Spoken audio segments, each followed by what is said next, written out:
সত্যবাদী কাকে বলে? জি না। আলামিন উপাধি কার ছিল তুমি কি জানো? জি না। আলামিন উপাধি ছিল আমাদের প্রিয় নবী হযরত মুহাম্মদ সাল্লাল্লাহু আলাইহি সাল্লাম, এর উপাধি ছিল আলামিন। এই আলামিন উপাধি কে দিয়েছিল তুমি জানো? জি না। এই আলামিন উপাধি দিয়েছিল মক্কার বড় বড় কুরাইশ।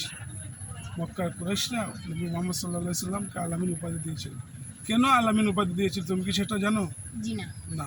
নবী সাল্লাল্লাহু আলাইহি সাল্লামের মহান চরিত্র দেখে, ওনার মানবতা, ভদ্রতা, নম্রতা, শিষ্টাচার, কালচার, এগুলো সবগুলাই আরবের সবাই মুগ্ধ হয়েছিল ওনার ব্যবহারের প্রতি।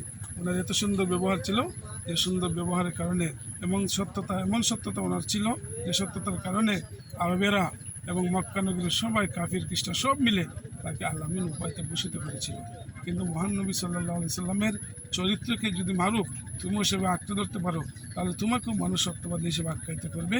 তোমাকে একদিন সবাই বলবে মারুফ হচ্ছে সত্যবাদী একজন ব্যক্তি, মারুফ হচ্ছে সৎ মানুষ, মারুফ হচ্ছে সৎ লোক, মারুফ হচ্ছে সত্যবাদী একজন টিচার, মারুফ হচ্ছে সত্যবাদী একজন ছাত্র। তোমার কি এরকম হওয়ার আশা আছে? জি।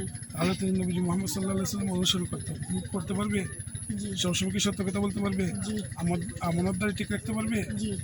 মানুষের সাথে ভালো ব্যবহার করতে পারবে, জি। সুন্দর আচরণ করতে পারবে, জি। কাউকে গালিগুলো দিবে না। জি। কেউ যদি নবী সাল্লাল্লাহু আলাইহি সাল্লামকে গালি দিত, উনি গালি দিতেন না।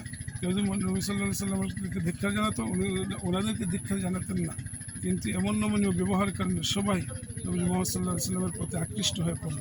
তুমি কি চাও তোমার প্রতি প্রত্যেকটা মানুষ আকৃষ্ট হোক, তোমাকে সত্যবাদী বলো? জি। তুমি কি দিনের রাস্তা সময় দিতে পারবে? জি। নবী সাল্লাল্লাহু আলাইহি সাল্লাম দিনের রাস্তা সময় দিয়েছেন, কিন্তু সত্য পথে রয়েছেন। এই জন্য তুমিও সত্য পথে থাকবে, দিনের কাজ করবে।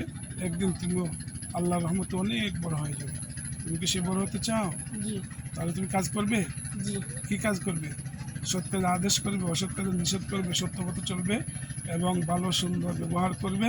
পাড়াপড়শির সাথে, আত্মীয়স্বজন, দেশের সবার সাথে তুমি সুন্দর ব্যবহার করবে। একদিন তোমাকে মানুষ একজন সত্যবাদী মানুষ হিসেবে তোমাকে উপহার দেবে। পারবে তো ইনশাল্লাহ? জি। কথা ঠিক থাকবে তো? ইনশাআল্লাহ। ঠিক আছে, তাহলে তোমার কাছ থেকে আজ বিদায় নিচ্ছি। জি। তোমার শুভকামনা রইল। তুমি ভবিষ্যতে তোমার মঙ্গল হোক, তোমার জীবন উজ্জীবিত হোক, তোমার জীবন আলোকিত হোক, তোমার জীবন সুন্দর হোক এবং নবীজি মুহাম্মদ সাল্লাল্লাহু আলাইহি সাল্লামের তরিকার উপর তোমার জীবন যেন অটল থাকে। আল্লাহ তাআলা তোমাকে সেই তৌফিক দান করুক, আমাদেরকে তৌফিক দান করুক। ওয়া আখির দাওয়ানা আলহামদুলিল্লাহি রাব্বিল আলামিন। শুভকামনা।